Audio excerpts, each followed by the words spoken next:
Vale, vamos a empezar. Bienvenidas y bienvenidos a este webinario que lleva el título Herramientas y consejos de la inteligencia artificial en comunicación científica. Este webinario es uno de los que llamamos a la carta, porque nace del último webinario que se organizó desde el Centro de Estudios de Ciencia, Comunicación y Sociedad. El 31 de enero de 2024, en este seminario, en el último webinario que organizamos, hicimos una votación entre los diferentes participantes para saber qué tema interesaba más sobre inteligencia artificial y, y comunicación científica. Entonces, la opción más votada de todas las propuestas fue las herramientas. Entonces, eso nos dio las pistas para empezar a formar y organizar este webinar.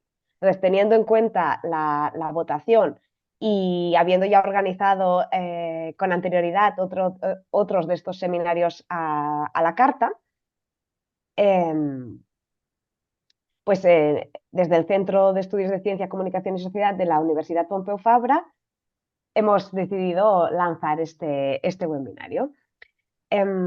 Además, la semana pasada, del 11 al 17 de marzo, fue la Brain Awareness Week y de alguna manera creemos que este webinario que trata sobre inteligencia artificial, pero al fin y al cabo inteligencia, le hace un poco de guiño a esta semana y seguimos con los coletazos de esta semana.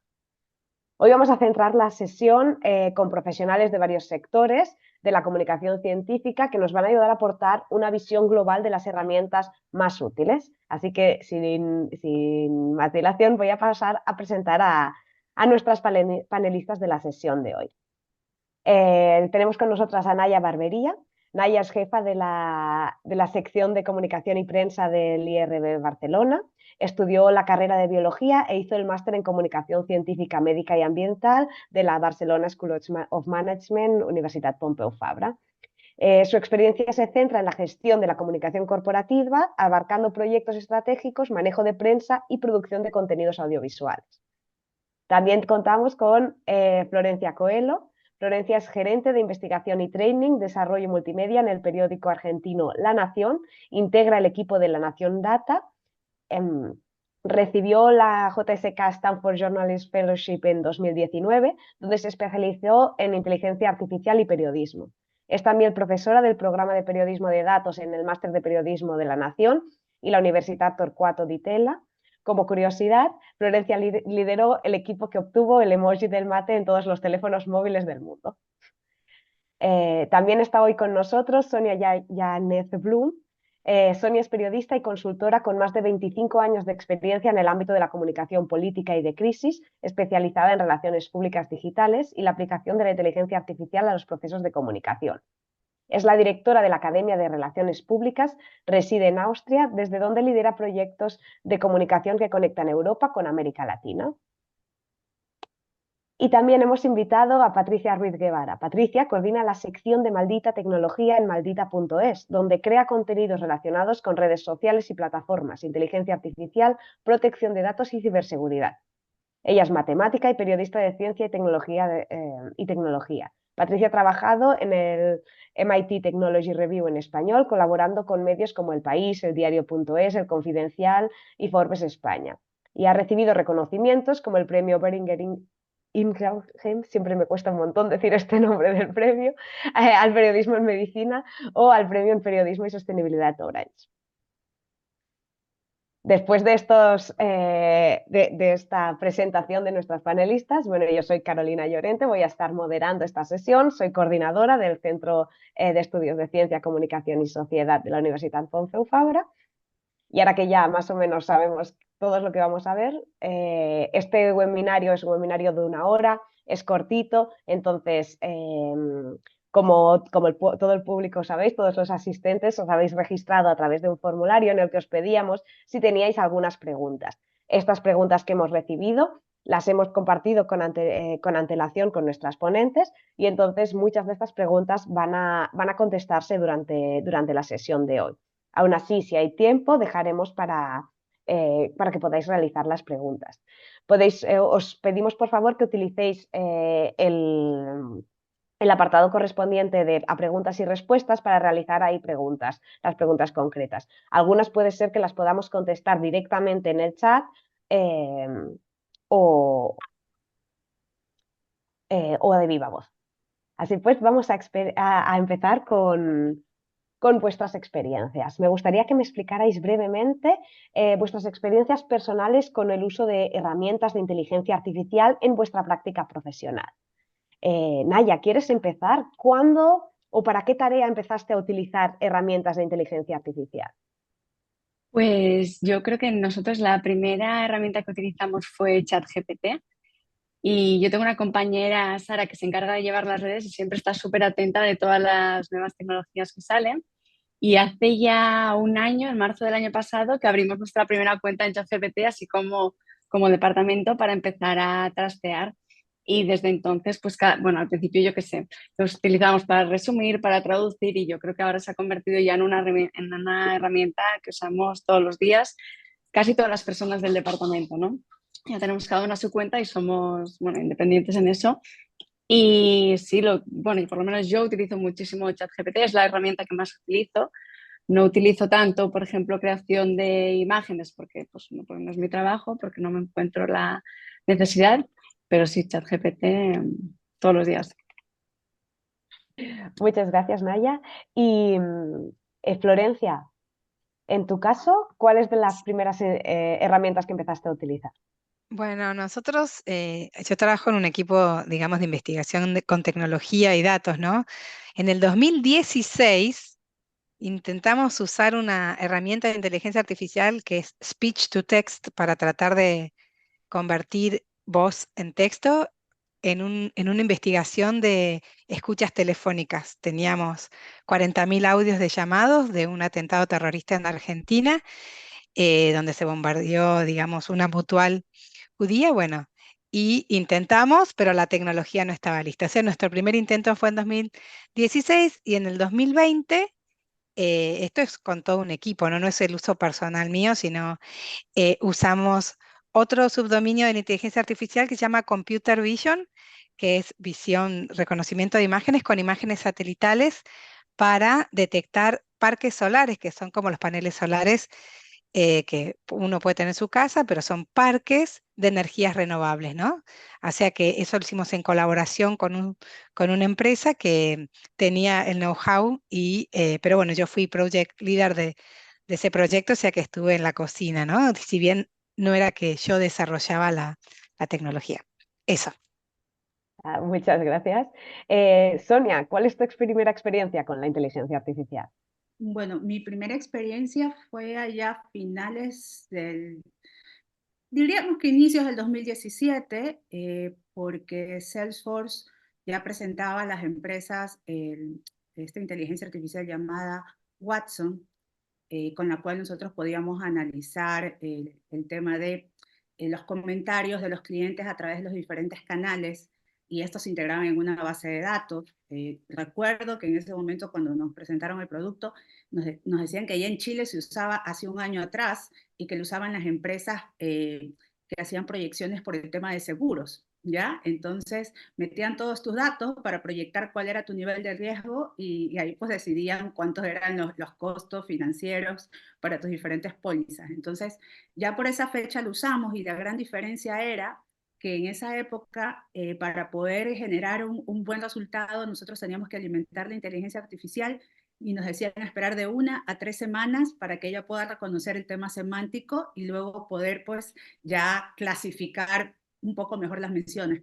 Pero yo te diría que en esos primeros años la revisión inclusive era más exhaustiva porque el idioma español tiene como que diferencias, es muy irónico también dependiendo del país. Entonces no funcionaba tanto porque igual Watson en esa época y todavía ahora inclusive algunas herramientas del inglés al español pues los resultados no son tan buenos. Muchas gracias, Sonia. Patricia, cuéntanos tu caso. ¿Cuál es tu primer encuentro con la inteligencia artificial? Hola, ¿qué tal? Buenas tardes o días a todos, que veo que hay un montón de gente conectada, espero que os sea útil lo que vayamos a contar. Pues yo inconscientemente no lo sé, porque realmente inteligencia artificial hay detrás de muchísimas cosas y procesos en nuestro móvil también y en muchas herramientas que seguramente todos llevamos años utilizando, lo que pasa que hasta ahora no se había como catalogado como inteligencia artificial hasta, yo creo que hasta la IA generativa, ¿no? Que es la que estamos hablando de generación de texto e imágenes. Entonces, inconscientemente no lo sé porque pues traductores y buscadores llevamos años usando todo. Conscientemente yo diría que DALL-E, ChatGPT también, pero DALL-E yo creo que primero porque, bueno, en maldita tecnología como lo que hacemos es contar cómo la IA impacta y afecta, pues teníamos que meternos dentro para ver qué fallaba o qué cosas hacía para poder escribir sobre ello, ¿no? Más que para usarla como herramienta. O sea que sobre todo la he usado para pues intentar detectar limitaciones, riesgos, fallos, tanto DALI como ChatGPT, pero bueno, DALI, Stable Diffusion, Midjourney, que son las de generación de imágenes a partir de texto, fueron las primeras. Y también conscientemente, pues en Maldita tenemos un chatbot de WhatsApp que también utiliza un tipo de inteligencia artificial, bueno, utiliza procesamiento de lenguaje natural que lo que hace es pues que si una persona le escribe en WhatsApp, ¿no? Es un chatbot de WhatsApp, cuando una persona le escribe dudas o comparte un contenido, pues con otras herramientas y también con inteligencia artificial se automatiza la respuesta. Entonces, bueno, es un caso concreto de uso, pero dentro de la comunicación científica, en la parte de desinformación, es como lo estamos usando también. Muchas gracias, Patricia. Bueno, ya veis que tenemos experiencias muy variadas, muy diferentes, estas primeras experiencias de nuestras ponentes con la inteligencia artificial. Y ahora quiero pasar a uno de los pilares centrales de nuestro webinario de hoy, que son las herramientas, ¿no? Me gustaría que nos recomendarais cuáles de las herramientas actuales de inteligencia artificial creéis que son más útiles y por qué motivo recomendáis estas herramientas. Florencia, ¿quieres empezar, por favor? Y para mí depende del proyecto, ¿no? Si uno lo usa para algo personal o dentro de la profesión para nosotros usamos procesamiento de lenguaje natural, machine learning, ChatGPT con un montón de peros, el DeepL para traducción, Whisper para transcripción. eh, Nada, usamos con algunas salvedades y depende para qué tipo de proyecto. No sé si quieren que me exponga más, yo no quiero ser más larga, ¿no? Pero Bueno, sí, luego tendremos tiempo, si quieres, de profundizar un poco más. Estas son las que recomiendas para estos proyectos. ¿Y hay alguna en concreto que no recomendarías? em, bueno, por supuesto que todo lo que es IA generativa tenemos que tener un montón de dependes, ¿no? Tener en cuenta de no subir cosas confidenciales, de tener cuidado del uso que le demos, porque la IA generativa uno lo puede usar como un corrector de texto, resúmenes, estilo, y otra cosa es cuando lo usamos como lo que en inglés se dice knowledge discovery, como si fuera un Google con superpoderes, ¿no? O sea, que nos organiza. Entonces ahí saber que da información falsa porque es predictivo de lo más probable que se deba contestar, o sea que ha inventado hasta links de medios internacionales y notas de periodistas, te lo ponían como referencia y lo he inventado, o sea que hay que tener mucho cuidado con esas cosas, además de el uso que podemos estar usando una idea original de otra persona, el tema del plagio, ¿no? O sea, como que hay muchas cosas a tener en cuenta, el sesgo que pueda tener, lo que en inglés se dice bias, ¿no? La discriminación que puede tener una respuesta que nos esté dando, ¿no? Porque la data con la que se entrenó la herramienta eh, traía un sesgo, entonces es como que tenemos que tener como muchas eh, alertas cuando estamos usando este tipo de herramientas, ¿no? Y después depende si es para un consumo personal, como si es para arreglar tus vacaciones o usarlos de imágenes para hacer invitaciones infantiles para tu hijo. Y otra cosa es cuando tenés que hacer para una publicación, ¿no? Tanto de un medio como una publicación científica. Entonces ahí hay que ver las guidelines o las reglas que se tengan para ver cómo uno informa, cómo usó, ¿no? Este tipo de herramientas dentro del proceso de una publicación. Muy bien. Vamos a seguir con vuestras recomendaciones. Sonia, ¿nos puedes decir qué herramientas actuales de inteligencia artificial son las que tú recomiendas? ¿Para qué y por qué? Bueno, hay que dividirlo por determinados procesos, como decía acá la compañera, y sobre todo darte cuenta de que la rigurosidad parte de quien utiliza la herramienta, ¿no? Ya la APA y también ya la Oficina de Registro de Propiedad Intelectual en Estados Unidos, ellos ya han sentado ciertas bases para la citación, tanto no solamente para ChatGPT, sino también para otras herramientas de inteligencia artificial, por ejemplo. Entonces, ahí sí hay una salvedad que te dicen, está claro que la persona que ingresa los datos, de cierta manera, es el autor de lo que se genera. Pero si lo que tú tomas, por ejemplo, si lo haces con ChatGPT, que es lo que la mayoría de la gente ahora está usando, tienes que poner todo el texto que te arrojó ChatGPT en el anexo. Realmente esa es como que la principal recomendación que hacen desde el punto de vista de la APA, recién actualizado en febrero 24. Y sobre las herramientas, pues bueno, yo sí uso algunas por tema profesión, porque doy clases de comunicación con inteligencia artificial.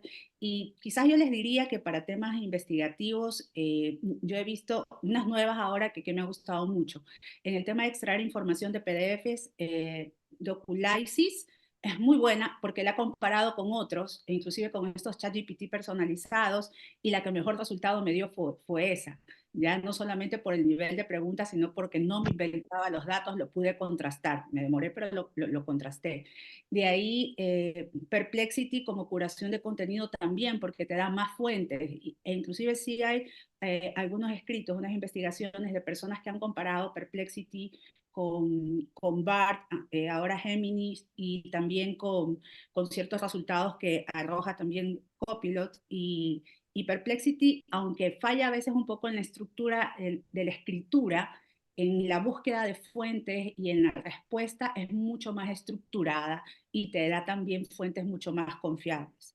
Y otra, yo creo que hoy por hoy una gran solución es también nosotros crear nuestros propios GPTs personalizados, porque tú les vas a dar los parámetros, tú lo alimentas con las reglas a través de los PDFs, que pueden ser documentos desde estilo académico, parámetros de investigación, y si no, pues no tienes un programador al lado que te ayude a crear una herramienta a tu medida, ese es como un gran aliado para primeros pasos, ¿no? Porque siempre igual nosotros seremos responsables.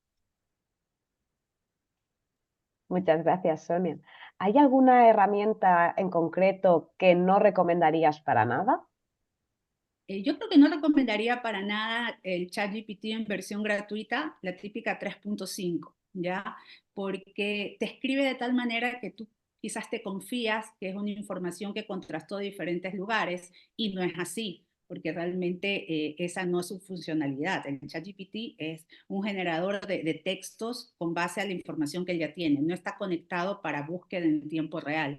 Entonces eso le adhiere una capa más de posibles fallos, ¿no? Entonces, el ChatGPT, inclusive en la versión 4, en ocasiones, si tú no le aclaras que por favor busque a través de Bing, no te busca la información en Internet y puede inducirte a cometer errores. Entonces, yo creo que quizás ahí ese es el problema principal.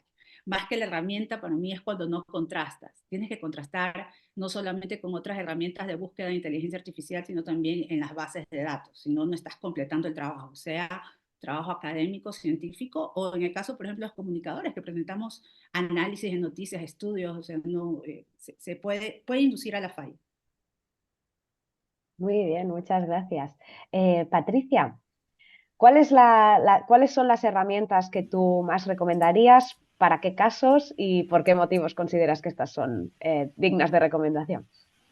Para preparar esta pregunta he hecho un ejercicio activo porque yo casi no utilizo herramientas, la verdad, en mi día a día, lo que es para ejecutar trabajo. Y sí que uso dos todo el tiempo, que es Pinpoint de Google, que es para transcribir, que esa sí que me parece una tarea tediosísima de las entrevistas, que agradezco muchísimo que haga la IA por mí. Y lo hace bastante bien, aunque a veces se salta fragmentos, no sé por qué. Y para traducir y también mejorar el inglés está DeepL, que creo que ya se ha mencionado antes, y en concreto hay una parte que se llama Write, DeepL Write Mobile o algo así. Luego ahora paso los links, que como que también sugiere, ¿no? Mejora, además de traducir. Esas son las que yo utilizo. Como decía, las otras las utilizo más para ver en qué fallan o chascarrillos o bromas, ChatGPT o DALL-E. Pero había investigado un poco sobre Perplexity, que ya lo ha mencionado Sonia, que dentro de recomendar y no recomendar, me parece que como uno de los consejos que creo que hay que dar es, pues lo que ya han comentado también Florencia, verificar qué información devuelve, pues en ese sentido la gran carencia de ChatGPT, la versión gratuita, que también es la que usa la mayoría de usuarios, es que no te da las fuentes. Entonces tienes que hacer para mí un doble trabajo. Me parece poco eficiente. En Perplexity, por ejemplo, sí que te devuelve la fuente. Entonces, bueno, creo que ahorra un poco como esa parte de trabajo. Y luego también, que creo que también lo ha dicho, no sé ahora mismo si Sonia o Florencia, usar ChatGPT, la versión de pago, para hacer tus propias herramientas. Por ejemplo, hace poco vi una periodista que se llama Carmela Ríos, que lo había utilizado para crear su propio asistente de recopilación de información sobre el caso Coldo, que es un caso que tenemos ahora pues abierto en España. Entonces, bueno, creo que por ahí o sea, me parece que hay oportunidades. En general, creo que sobre todo pues herramientas que sirvan pues para inspirarte, buscar ideas, etcétera, pero no para ejecutar un trabajo en sí, por lo menos en mi caso de redacción y ejecución, y más allá de eso, pues integrarla ya como procesos de automatización, resúmenes, cosas así que no sea de vida o muerte, digamos que cometa un error, pero no para generar un contenido final. Muchas gracias. ¿Y hay alguna herramienta en concreto que consideras que es mejor que no utilicemos? Pues aprovecho esta pregunta para contestar un par que había visto que habían mandado los asistentes sobre verificación de información. Claro, eso es lo que más de cerca me toca a mí en mi trabajo, porque en Maldita nos centramos sobre todo en verificar bulos, ¿no? y a acotar la desinformación. Entonces, pues por un lado nos vienen contenidos generados con las herramientas generativas de IA, de imágenes, audios, vídeos, que las hemos probado muchísimas y hasta ahora a mí me parece que los resultados, o sea, ya no hablando de desinformación, sino si buscas un resultado creativo audiovisual, las versiones gratuitas por lo menos los resultados son bastante pobres. Tengo un listado tremendo que también podéis encontrar vosotros en internet, pues de generación de imágenes, de voces sintéticas, de generación de vídeo, por ejemplo, que seguro que habéis escuchado hablar de Sora, que es el último que ha presentado OpenAI, que no ha lanzado al público, dicen que lo van a lanzar para finales de año. Pero bueno, al final son resultados bastante sorprendentes, pero a la vez están todos cortados por el mismo patrón. Lo cual, pues bueno, a mí me parece que no es muy recomendable si quieres un resultado profesional y especialmente para comunicación científica, porque además cometen errores. También, o sea, por ejemplo, es que al final estos sistemas de inteligencia artificial están entrenados con datos que tú no sabes muy bien cuáles son y que, por ejemplo, pueden beber de, yo qué sé, ciencia ficción. Pensando, por ejemplo, en comunicación científica, pues pueden beber de ciencia ficción o de imágenes que hay por internet que no sean precisas. Eso en la parte de la generación y por nuestra parte en la pata de verificar que esos contenidos no son reales, que era una de las preguntas, ¿no? Que cómo verificamos esa información o esos contenidos, pues también han proliferado un montón de herramientas que aseguran que pueden detectar si un texto, por ejemplo, está escrito con ChatGPT. Hay una que se llama 0GPT, que yo he probado y no acierta siempre. En cuanto empiezas a decirle a ChatGPT, por ejemplo, no sé, le pides una redacción sobre Cristóbal Colón y luego le vas pidiendo que la pula y que parezca que la ha escrito un estudiante, pues este 0GPT ya empieza a fallar, ya a devolverte un porcentaje de fiabilidad menor. También hay herramientas que dicen que pueden detectar voces sintéticas, imágenes generadas con IA, pero igual, o sea, a veces aciertan y a veces no. Entonces, el porcentaje de precisión es tan bajo que para nosotros creemos que ahora mismo la verificación de información tiene que tener una revisión humana, por supuesto, y que tiene que ser pues, un proceso más largo, que como no me quiero enrollar, tampoco sé si lo puedo contar, pero si luego hay más dudas puedo contar un poco cómo hacemos nosotros para intentar detectar estos contenidos generados con IA, pero bueno, el resumen es que no creemos que haya ninguna herramienta. Sabemos que hay organizaciones que están intentando crear este tipo de herramientas que automaticen identificarlo, pero de momento no hemos encontrado ninguna que funcione. Muchas gracias, Patricia. Naya, en tu caso, ¿cuáles son las herramientas que sí recomendarías? ¿Y Sí, por qué? yo sumándome un poco a lo que han dicho las compañeras, efectivamente, para todo lo que es la parte de generación de contenidos, me parece que hay que ir con mil ojos, sobre todo, bueno, lo que decían, o sea, los contenidos que generan no son necesariamente fiables, ni siquiera las fuentes que te dan, etcétera, pero creo que son herramientas muy válidas, por ejemplo, para resumir un texto para tu uso interno, o por ejemplo, nosotros que trabajamos en 3 idiomas de comunicación, que siempre, puesto en la web y toda la comunicación está en inglés, castellano y catalán, nos va muy bien a la hora de traducir. Evidentemente siempre hay que revisarlo y evidentemente siempre el último responsable de lo que sale eres tú, entonces por la cuenta que te trae, pero creo que son herramientas súper útiles para eso. Y nosotros, por ejemplo, para publicar en redes utilizamos mucho Midjourney como generación de imagen. Es una herramienta de pago, pero me parece que la cuota más básica me parece que son como 8 euros al mes, no es ninguna locura. Y para algunas cosas siempre advirtiendo que es una imagen generada por IA y nunca intentando hacerlo pasar por una fotografía o por una imagen real, pero me parece que son herramientas súper interesantes y que pueden generar contenido que aporte valor. Respecto a la generación de, o sea, respecto al tema del audio, por ejemplo, existe una plataforma que se llama Eleven Labs que crea eso, crea audios a partir de un texto que tú le das, que está bastante bien. No digo que seguramente un locutor profesional lo haga mejor y seguramente es detectable también, pero creo que es una herramienta muy válida. Y nada, y a nivel de creación de vídeos, seguramente sí es el área donde todavía todo está un poco más verde, porque por ejemplo, sí, como decía, pues Sora no se ha lanzado todavía, bueno, en teoría se ha lanzado, pero no está abierto para los usuarios. También existe otra que se llama Google Video Poet, que justo veía hoy que tampoco está en abierto. Pero el otro día justo hicimos un curso de herramientas de IA generativa y nos presentaron una herramienta que se llama Lumen 5, que yo hice la prueba súper básica. Le di el link a una noticia de nuestra web, ¿vale? Y entonces te genera como un mini vídeo, pero que es un vídeo tipo presentación PowerPoint. No te genera vídeos, no te hace una película, pero cogiéndote mensajes clave, las imágenes que ha conseguido captar de la web y pues yo qué sé, es un vídeo resumen de una noticia que pues te puede servir para, no sé, para lo que te parezca. Evidentemente es editable, tú puedes decir, o sea, elige algunas frases clave, pues en base a no sé a qué, que tú las puedes editar, pero bueno, son herramientas que están ahí que creo que son interesantes. Y respecto a herramientas que comentabas que no recomendaría, pues yo creo que o sea, creo que hay herramientas que te pueden no hacer papel a ti para lo que tú quieres hacer en ese momento, pero quiero decir, las herramientas están y creo que, o sea, por ejemplo, DALI, que salió como la herramienta así más puntera de generación de imágenes, pues seguramente se ha quedado como un poco más atrás que Midjourney, por ejemplo, pero eso no quita que a lo mejor, yo que sé, pasado mañana DALI saca una actualización y es la mejor herramienta de generación de imágenes, no lo sé. Quiero decir que yo creo que lo que hay que hacer con las herramientas de inteligencia artificial es con mucho espíritu crítico, pero nada, irlas trasteando y ver si te funcionan o no. Florencia, veo que quieres.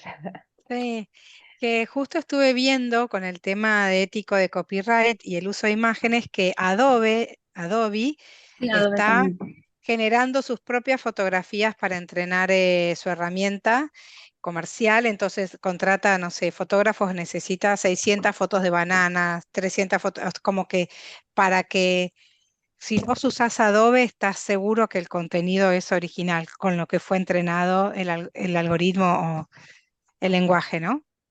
Eso me pareció interesante para los que tienen que tener mucho cuidado con qué Sí. usan, que se supone que Adobe, y quizá puede haber un movimiento para ese lado, ¿no? De que servicios empiecen a cambiar la base de datos con la que entrenan para poder venderla y a empresas que necesitan tener la seguridad de no estar violando copyright. O derechos Pero de autor. Adobe, por ejemplo, en Photoshop, que es el Photoshop de toda la vida, ha añadido, ¿no? esa herramienta generativa, y también Canva, que ya existía antes, ahora también tiene generación por inteligencia artificial, o sea que... Sí, Canva también te permite videos cortitos, pero que Yo sirven. no he explorado, pero sí. Transformar textos en PDF o PDFs a textos, entonces sí tiene otras áreas de exploración, sobre todo en el tema de para difusión, ¿no? Y me olvidaba que hay una herramienta que yo usaba mucho, ahora no la he usado, pero porque no he tenido tanta necesidad, que se llama Agent AI, que venía a ser un poco el antecedente de los GPTs personalizados. Entonces yo el año pasado hablaba de esta herramienta porque te generaba procesos casi que en automático y sí te buscaba información no inventada, información que estaba en la red y en algunas bases de datos, que quizás no eran del año 2023, pero eran del 2022 para atrás. Y tú le seteabas el objetivo de investigación o que querías que te ayude a crear un modelo de algo, y iba paso a paso como un asistente, ¿no? Y tú tenías que validar las tareas que él te propone, y si no te gustaba esa tarea porque veías que no tenía coherencia, la cambiabas. Yo siempre le explicaba a mis talleristas, bueno, esto es como cuando tú tienes un asistente o un pasante que no conoce qué hacer, te viene con un documento y tú dices esto sí, esto no. Entonces, como para un primer bosquejo en temas de investigación o comparativa búsqueda de datos es muy bueno, sobre todo cuando le dices que te busque información en otros idiomas. Entonces yo le pedía en alemán, en coreano, en japonés, en inglés, y llegaba a documentos que de otra manera para mí era muy difícil acceder, y papers y temas así. Entonces esa herramienta también es interesante. Y en la versión gratuita te permite crear 3 agentes. En la versión por pago puedes crear hasta 30 agentes en un mes. Entonces, pero como ya nació GPTs personalizados, entonces yo, por eso es que también ya no la uso tanto, porque yo me creé, tengo algunos GPTs personalizados, entonces tengo hasta para el que me ayude en inglés, el que me ayuda a estudiar alemán para pasar el nivel específico B2, porque el éxito de los GPTs personalizados es mientras más específica le da su función. Entonces le restringes el camino, la vereda, para que no se ponga tan creativo e inventivo. Veo que tenemos algunas preguntas del público, entonces antes de pasar al bloque sobre consejos, me gustaría aprovechar para que contestéis algunas. Florencia, nos preguntan sobre herramientas de transcribir voz, que creo que has comentado, que has mencionado tú. Whisper. Exacto, dicen que si sabemos si se han tenido en cuenta las normativas de protección de datos personales o el tipo de seguridad que ofrecen para poder utilizarlas. Mira, nosotros lo usamos para los debates presidenciales de candidatos presidenciales o para la apertura del Congreso Nacional por parte del presidente para tener en vivo, y después lo supervisan los periodistas, ¿no? O sea, el equipo de redacción. O sea, lo hemos usado para eso principalmente, o sea, como una especie de ayuda para poder hacer el chequeo en vivo, ¿sí? O sea, pero después, o sea, sí o sí, hay un grupo de periodistas que están acomodándose, no se publica directamente, es como una ayuda interna, como un pasante. De acuerdo, muchas gracias. Naya, para ti te preguntan en relación a la herramienta de Midjourney que has comentado, y nos preguntan si la utilizáis para ilustrar noticias y cómo acreditáis, si ponéis el crédito de Midjourney o cómo lo gestionáis esto. Sí, lo acreditamos como que es imagen generada por IA, y si alguna vez lo hemos utilizado para ilustrar noticias, normalmente nosotros cuando ilustramos noticias utilizamos una foto científica de microscopía, así que sea chula, o foto de los autores, pero alguna vez, sobre todo cuando los investigadores son investigadores computacionales, se animan o ellos o nosotros a generar una imagen por inteligencia artificial, y sí, siempre acreditándolo, pero lo utilizamos. Alguna vez tenemos, pues eso, yo qué sé, una hélice de ADN con un ordenador y con una mutación no sé qué. Pues sí, eso creamos. Nosotros también lo contamos en la metodología de cuando se hace un especial como eso, en la metodología ponemos que se usaron herramientas de inteligencia artificial para ayudar en la transcripción, por ejemplo.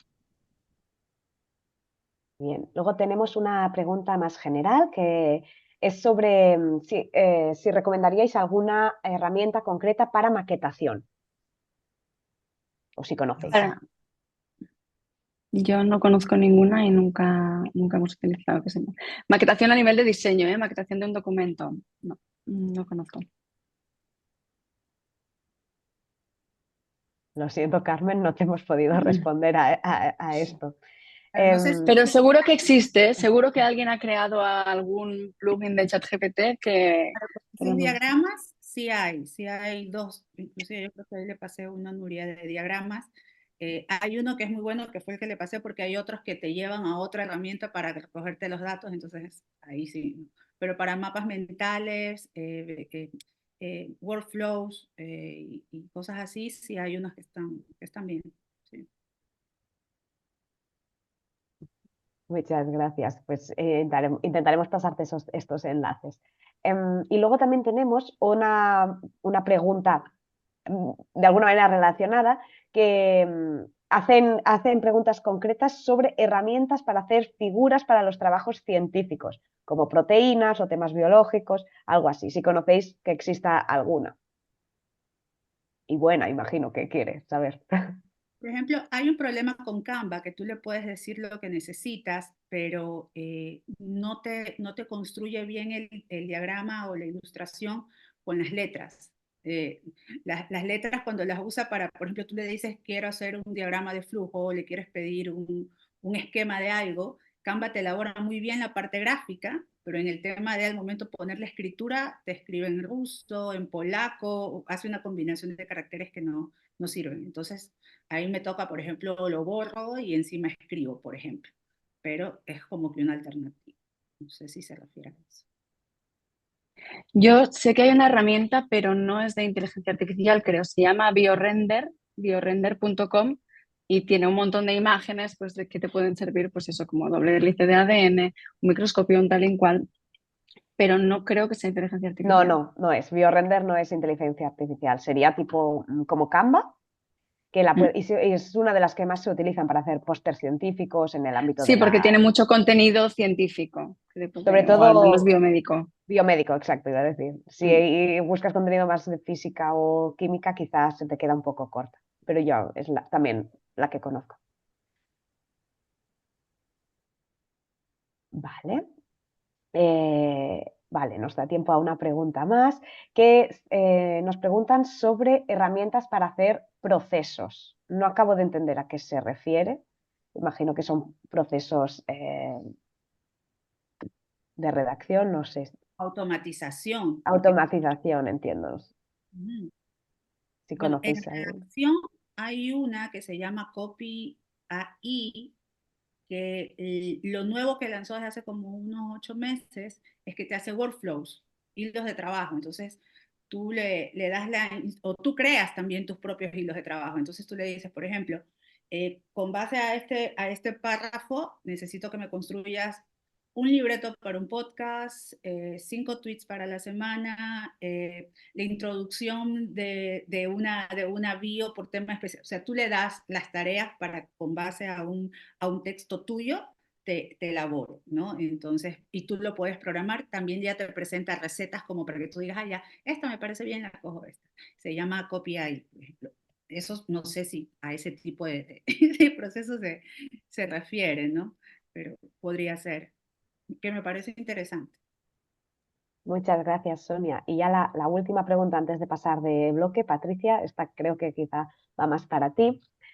Nos preguntan sobre el uso de inteligencia artificial para revisar textos de noticias publicadas anteriormente en tu propio medio web y que merecería una actualización posterior o si hay nueva evidencia científica o algunos otros nuevos datos disponibles. Pues no tengo ni idea, estoy viendo la pregunta de Pampa García. Hola, Pampa. Me temo que no lo sé. Entiendo que se podría, o sea, sería uno, no sé si a lo mejor alguna extensión, o sea, si alguna extensión de pago, por ejemplo, de GPT-4 podría automatizarlo. Supongo que eso es algo que más bien se tiene que desarrollar a nivel interno. Por ejemplo, nosotros estamos estamos utilizando inteligencia artificial para tratar de desarrollar de agrupar contenido y hacer como un trabajo previo para el redactor a la hora de hablar de narrativas desinformadoras. Lo digo porque entiendo que se puede extrapolar a lo mejor a conectar algo, pero la verdad es que no sé si existe ya. Muchas gracias, Patricia. Ahora vamos a pasar al siguiente bloque en el que yo os quería preguntar ¿qué consejo daríais a nuestros participantes sobre cómo utilizar estas herramientas de inteligencia artificial? Patricia, si quieres empezar tú. Genial. Pues a ver, me había apuntado 5, pero así como generales. A ver que me he dejado abierto esto. Para mí la primera que aplica la inteligencia artificial a cualquier tecnología es que la IA no tiene que ser el fin, o sea, no tiene que ser la solución para todo, pero que hay que valorar si tiene sentido y precisamente aquí, pues en este rato lo que estamos hablando, al dar estos ejemplos concretos, no, quiero decir, creo que queda claro que son programas concretos, sistemas concretos, que no es la IA como solución mágica a todo, porque ni siquiera decir la inteligencia artificial tiene sentido, ¿no? Como no es aplicar una tecnología en general, sino pues primero eso, pensar cuándo tiene sentido. Segundo, unido a esto, pues no dejarlo todo al azar de la inteligencia artificial, buscar siempre una presencia humana, una curación humana, por ejemplo, pues para las preguntas que hacían sobre si había herramientas para ilustración científica, creo que es un ejemplo clarísimo en el que tiene que haber una persona que realmente sepa del tema detrás. Por ejemplo, una cosa que estamos viendo que está pasando es que cuando ahora buscas imágenes en Google de cosas muy concretas, por ejemplo, arte medieval. Patricia, perdona, creo que hay algún roce o algo en el micrófono y se escucha un poco mal. Sí, pues no he tocado nada. Mejor, igual. Igual. No estoy... Sí, pues tengo el micrófono en el ordenador, no Mira, sé, mejor. ahora perfecto. El truco de apagar y encender funciona. Sí, eso, como diría un técnico de internet. ¿Se ha escuchado lo anterior o repito algo? O...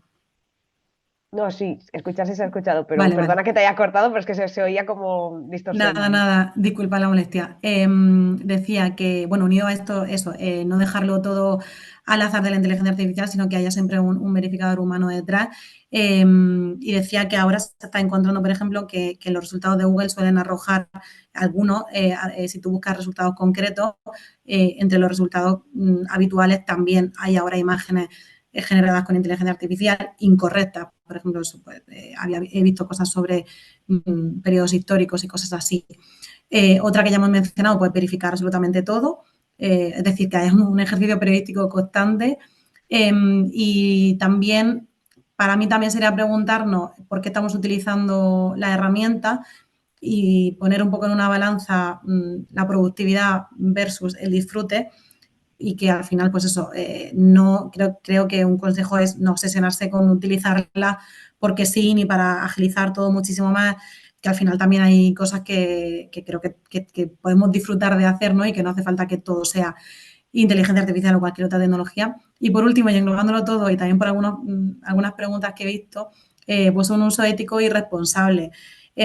Lo de la propiedad intelectual, por ejemplo, pues para mí no solamente es por si me pillan o por si en lo que lo estoy utilizando. Para mí creo que es algo que tenemos que tener presente todo con cualquier herramienta, pero ver un poco pues de dónde vienen, qué datos se están utilizando, a quién estamos reemplazando. Ahora hay muchas de estas herramientas que se han democratizado y hay versiones gratuitas, algunas hay que pagar y a lo mejor es muy poco lo que hay que pagar, pero bueno, abaratando esos costes estás a lo mejor eliminando el trabajo que podría hacer otra persona. Entonces, bueno, yo creo que pensar en un uso ético y responsable en general para poner todo esto en balance está bien.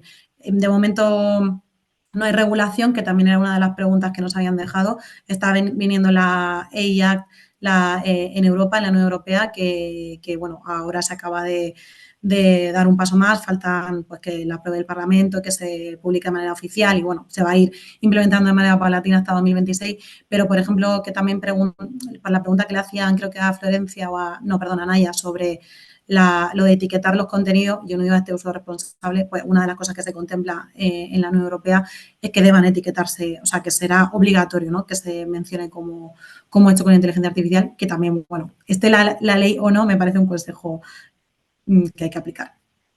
Muchas gracias, Patricia. Naya, ¿cuál sería tu consejo?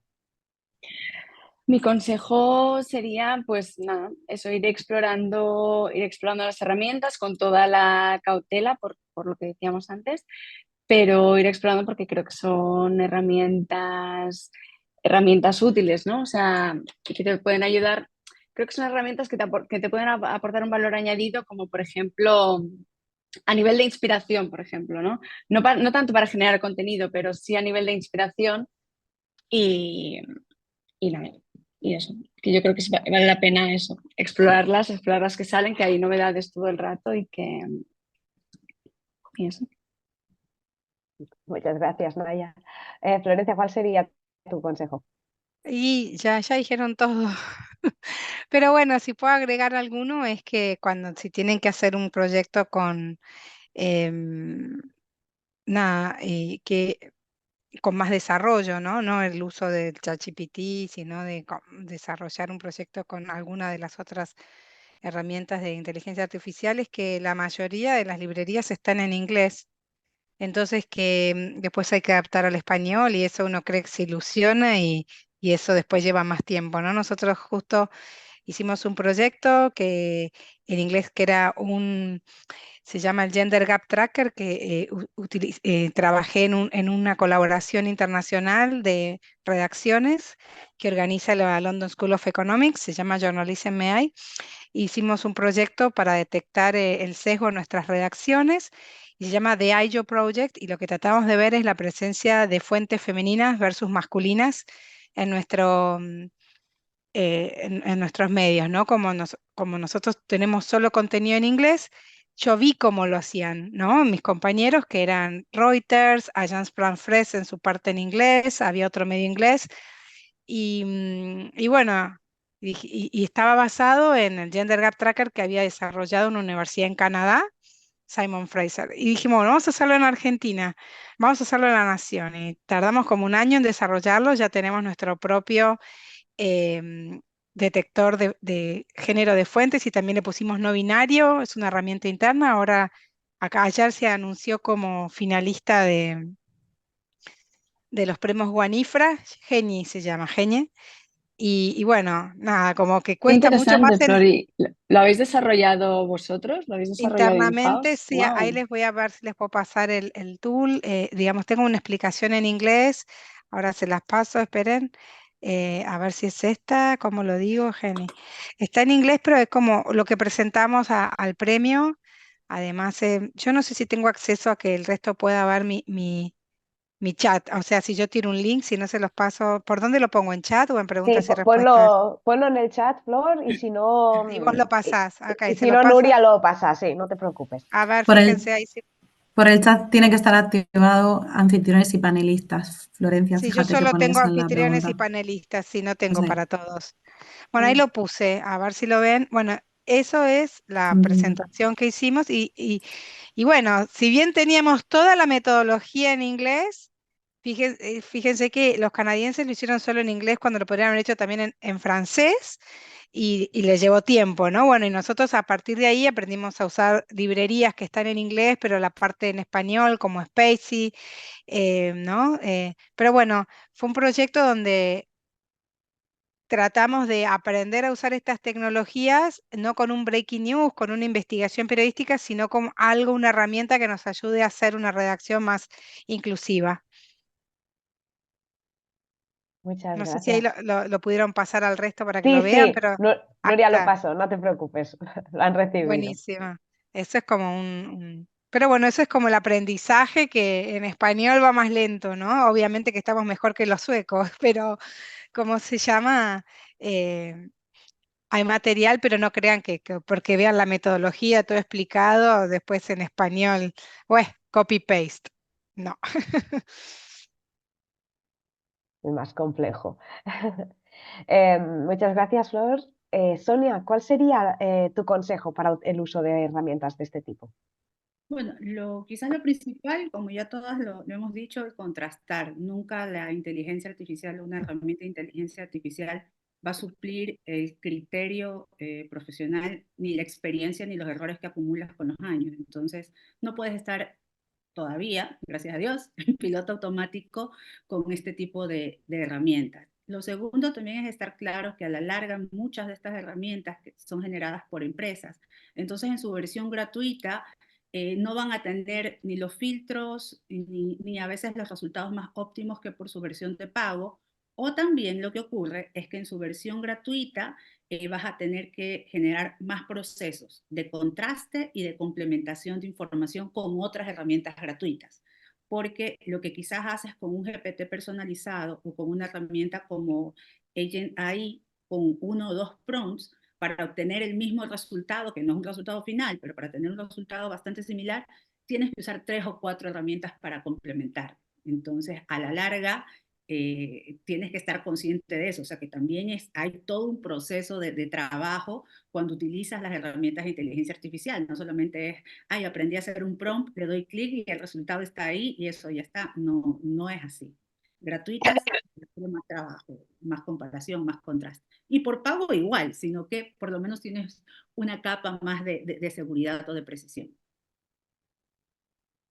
Muchas gracias. Hay un par de preguntas que nos han hecho los asistentes que creo que podemos, que no tenemos un par de minutos para poder contestar.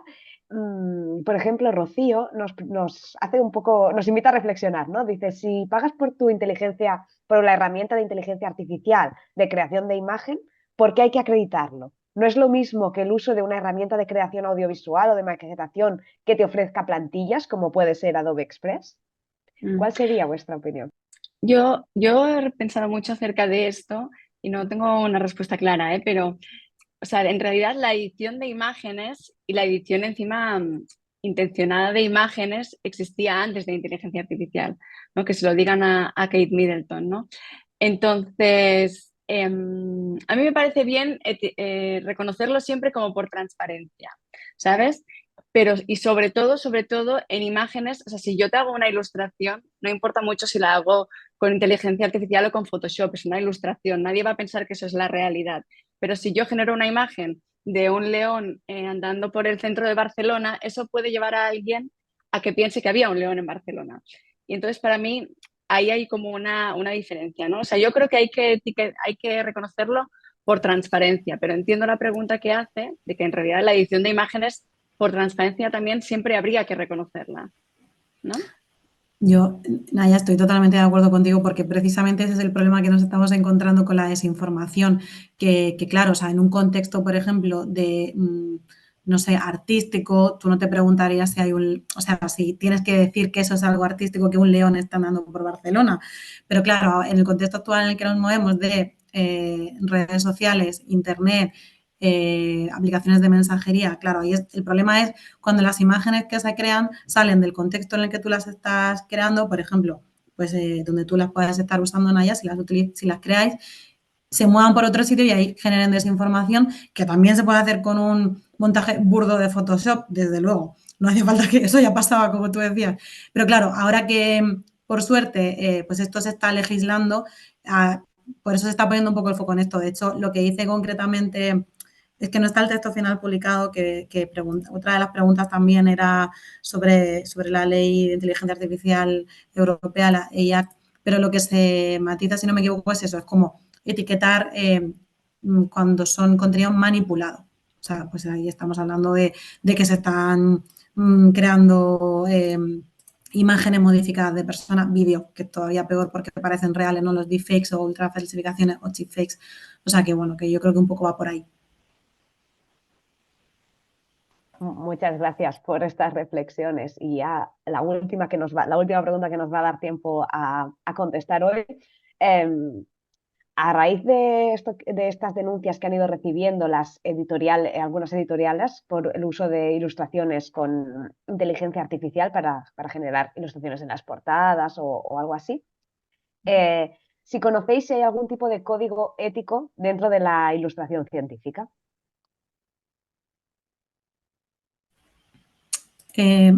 Yo ahí no, lo que sé, lo único que hemos sabido hace poco es una guía de buenas prácticas sobre uso de la IA que ha publicado en España el Ministerio de Cultura a raíz de una cosa que pasó el 11F, el Día de la Niña Internacional, el Día Internacional de la Niña y la Mujer en la Ciencia, en el que se usaron imágenes generadas con IA que se notaba porque tenían errores que no eran pues hechas por un ilustrador o por alguien profesional, por lo menos el acabado. Entonces publicaron una guía de buenas prácticas, pero solamente en ese ministerio, que bueno, me parece un primer paso que no sé si se irá replicando. Las buenas prácticas son eso, son buenas prácticas, pero solamente, ya digo, en el ámbito del Ministerio de Cultura, que por no enrollarme he dejado por ahí un link a un tema que hicimos analizándolo. No sé si hay algo parecido en comunicación científica. Florencia, he visto que querías Sí, comentar algo. sí, no sobre comunicación científica, pero me pareció un uso válido que en una redacción de Taiwán estaban reportando sobre temas del caso Me Too, temas de abuso sexual, entrevistas o audiencias judiciales, el juicio. Entonces, cuando contaron el proyecto y lo que iba pasando, hicieron todas las imágenes con Midjourney para cuidar la privacidad de las personas, pero también ir acompañando con unas gráficas. Y, digamos, lo aclararon, ¿no? O sea, me pareció como un uso que podía ser justificado para, si la persona describe un ataque, poder generarlo con Midjourney como para ilustrar, ¿no? Y se sabe que es una ilustración. Si encuentro el link, se los paso rápido. Gracias. Pero ya estamos. Sí. Sonia, no sé si me había parecido que también querías añadir algo. Sí, vale. Sí, bueno, que las referencias que yo tengo fue en tema de ilustración, fue un tema en Estados Unidos en el 2023 sobre los derechos de autor por justamente una novela que era totalmente ilustrada. Ya, entonces, allá en la oficina de patentes, allá de registros en Estados Unidos, sí concluyeron de que el proceso creativo era de la persona, pero que igual se tenía que mencionar la herramienta que se usaba, porque se entiende que aunque ella es parte de las proporciones de texto con la que alimenta, no es la que con la mano alza y genera todo el resultado. Y en tema, por ejemplo, de APA, que sí nos hace, sí, por ejemplo, sí esclarece bastante de que si en el proceso investigativo o para ciertos procesos de diseño o todo lo que tiene que ver con generación de diagramas e imágenes, tú lo tienes que en metodología aclarar que estás utilizando este tipo de herramientas. Y el citado específico de la herramienta también ya tiene un modelo que ellos ya lo han puesto a disposición. Entonces, eso es lo que nosotros tenemos que estar como que revisando. La última fue en el 2024, pero ya mucha gente está usando ese tipo de citado, que habla que como autor, por ejemplo, se cita a la compañía, no a la herramienta. Entonces tienes que investigar quién es la compañía dueño de la herramienta para hacer un buen citado según las normas APA. Muy, muy interesante, muchas gracias. Y bueno, ya llegamos al final de nuestro webinario, pero como hemos empezado a hablar de este tema de códigos éticos, buenas prácticas, no quería dejar pasar la oportunidad de que sé que algunos de los presentes ya lo conocéis, pero desde el Campus Gutenberg es un evento que organizamos desde el Centro de Estudios de Ciencia, Comunicación y Sociedad de la Universidad Pompeu Fabra junto a Cosmocaixa. En el que es un encuentro anual de comunicadores científicos. El año pasado, dentro de este encuentro, se empezó a germinar un grupo de trabajo con el que hemos ido trabajando a lo largo de este año para generar unos códigos de buenas prácticas sobre el uso de inteligencia artificial en comunicación científica. Ahora mi compañera Nuria os compartirá en el chat el enlace de los principios de buenas prácticas sobre comunicación científica y la inteligencia artificial, porque ya está abierto al público y si os interesa y os sentís interpelados, os animamos a adheriros. De momento lo tenemos solo en 2 idiomas, en castellano y en catalán, pero va a haber futuras versiones en inglés y en todos los idiomas que quieran que quieran ser traducidos. Es un inicio, como decís, hay mucho por hacer, la inteligencia artificial está empezando, ya sabemos que en el ámbito de la comunicación y más con todas las tecnologías digitales es imprescindible estarnos formando constantemente. estos webinarios son cortos, son de 1 hora, no podemos profundizar mucho más, pero bueno, es nuestro granito de arena a esta formación constante que necesitan los comunicadores y comunicadoras. Así que muchas gracias a las 4 por haber invertido el tiempo y el esfuerzo en formar parte de este webinario. Ha sido muy, muy interesante. Yo al menos no conocía todas las herramientas que habéis proporcionado. Espero que también para nuestros asistentes haya sido interesante. Este webinario lo estamos grabando y luego lo colgaremos en nuestro canal de YouTube. A todas las personas que se han inscrito os lo enviaremos también por correo electrónico para que podáis volver a verlo y volver a tomar nota de todas las herramientas que se mencionan. Pero bueno, como decíamos al principio, esto hay que irlo revisando, cambian muy, muy rápido, aparecen nuevas herramientas que eran muy punteras en un momento se quedan atrás a la que sale otra. Entonces es un mundo cambiante, es una realidad en la que nos encontramos y parece que la inteligencia artificial ha venido para quedarse, así que está en nuestra mano decidir cómo queremos trabajar con ella y cómo queremos usarla. Muchas gracias de nuevo a las 4, muchas gracias a todos los asistentes y espero veros en las próximas ediciones de los webinarios que organicemos. Muchas gracias. Gracias, Gracias. Carolina, gracias a todos.